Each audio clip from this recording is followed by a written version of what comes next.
up, everybody? It's your favorite trooper who I'm kind of excited for, his favorite nerd, which is a difference because most of the troopers I have not been excited for, and I have more troopers sitting over here that I had to review that I am also not excited for. However, this one I am kind of excited for because I love Ahsoka. I love Ahsoka's relationship with the clones. I love the Clone Wars. I have a diorama next on the queue to start working on that involves them, so I'm looking forward to kind of all of it. That being said, this is the 332nd Trooper. We already looked at the Ahsoka, so we're going to look at him, but in order to do so, we have to start with accessories.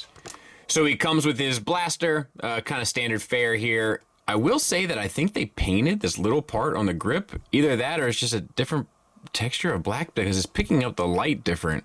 It looks painted to me, which would be weird because it's just going in his hand. But yeah, same old, same here, and it's still slightly curved up because of the way that they put it in the clamshell. So yes, I know you can heat it up and fix it. No, I don't care because you shouldn't have to. But he can hold it just fine. He also comes with the sort of long rifle, once again, kind of standard fare for the clones. This sculpt, I just absolutely love it. I love it every time they use it, and I think it works great, and it holds up nicely, no issues whatsoever. He'll hold that as well, however, the trigger finger does come up a little shy for it, I feel like, but maybe that's just mine. Let's look at the figure. So, one thing we got to talk about straight away.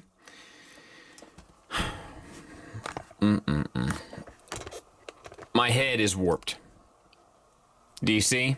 This is the Stormtrooper face changing. Do you see? Unbelievable. Like, it's smushed up on this side and it's fine down on this side.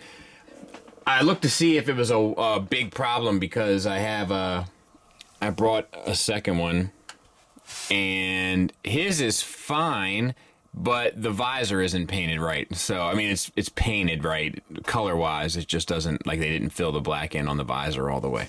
It's like they treated the visor the same way they treated the tattoo markings, and they're not supposed to be treated the same way. So, bummers.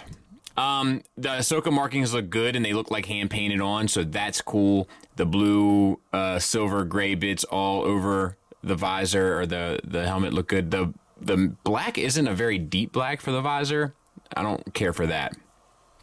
This is the new Trooper body. So double ball peg from the head into the neck, single from the neck into the chest. Gets you down to there, up to there, swivel, confused Trooper look a bit, no issues. Now, once again, same issues here, right? We have our shoulders and we have the shoulder pads and they kind of go up and over, but they do warp the plastic as they create that motion. It's on a disc hinge. It pegs into the chest. And it has a little bit of a butterfly included, so that's nice. Plus the swivel 360.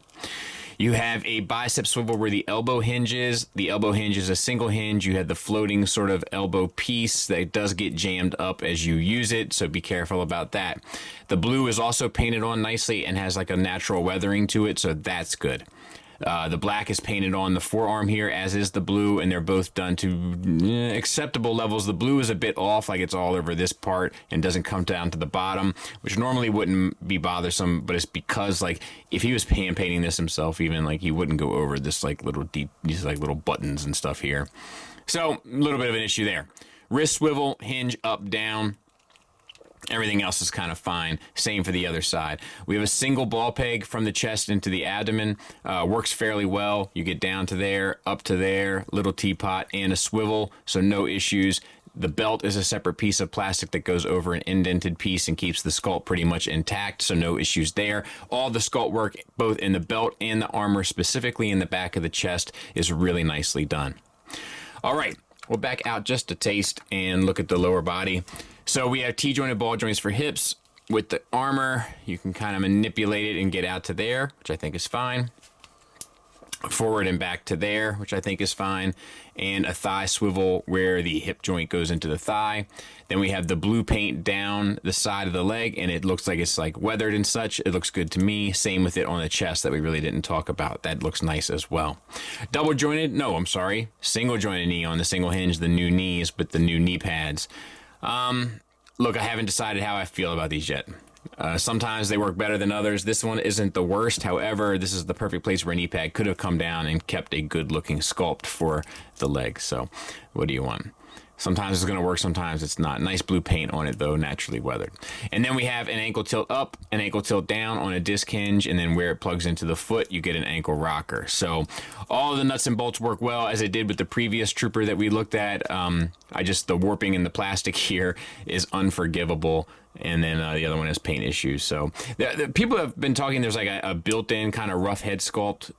I've seen people take it apart. It's really nothing. It's like a faceless thing. But you would think it would help keep the shape of the helmet, but not necessarily the case here. Size comparison wise, there they are with Ahsoka, and they do look good with her. So that's at least a bonus to all of this madness. And madness it is, and as a matter of fact, let's just jump into that. Final thoughts wise, let's talk about the negatives. The plastic being warped for the shape of the helmet is just, it's unforgivable in my opinion. It's just not good. And then I feel like because they knew that they had paint applications to go on this thing that were supposed to be kind of sketchy, as if they were done with, their fingers, like war paint, then they kind of took that as an excuse to have carte blanche to just do whatever they wanted in regards to paint. And as a result, my other Trooper, for instance, black paint's missing on his visor. The gray paint on the mouth area goes over the orange. I'll see if I can show you that real quick. Can you see? Like, do you see him changing? Do you see? It's just unfortunate. And then there's a problem with these accessories and these hands. The hands that are supporting hands for the rifles don't properly really hold on to the rifles. The trigger finger hand doesn't really work 100% in my opinion for the long rifle. Plus, you don't get any extra posing hands to do anything cool with, so you have to kind of have him doing this or try to fake it and make it look like he's holding onto his belt or something. So, like, there's just enough wrong here for them to kind of really, at least they should, sit back and evaluate exactly what they're doing. No one has an issue with them reusing molds, especially for Troopers. No one has an issue with them reusing accessories, especially for Troopers. No one has an issue with them reusing hands, especially for Troopers or any character. But everything should work right. And then you add that on top of something that you had to go hunt down at a specialty store that's not everywhere in the world, let alone the country. They're difficult to find, and even when you pre-order them, they come in 6 months late, it feels like, behind most people that couldn't. And it's like, what are we doing here? Are we so happy that we can make a Trooper that we don't really give a shit whether or not it's successful? Because that's how it's starting to feel sometimes. The positives are that most of the articulation works well, but even because of the way that they've done these knee joints, look at that, look at the kneecap armor, like, come on! Make it work or don't bother. It's a very disappointing Trooper to me, and it shouldn't be. It's not a bad mold in and of itself, it's just with all the things they upgraded, they didn't stop to think whether or not they should upgrade at all. We can still get away with the old guns, use them. Yeah, the kneecaps are only gonna look right in certain circumstances. Oh well, hope they use those circumstances. There's a lot of great sculpt work here. But look, if you buy this because you need Ahsoka clones, trust me, I can tell you that I understand, and I don't regret buying them for the same reason. But I also, in the same breath, I can't recommend them. They're really disappointing. At least the two that I got. One's face looks like it was hit with a hammer, and the other one looks like it was painted by Clone 99 or whatever. Like, it's a mess. Anyway, thanks for listening. Thanks for watching. Until next time, take care.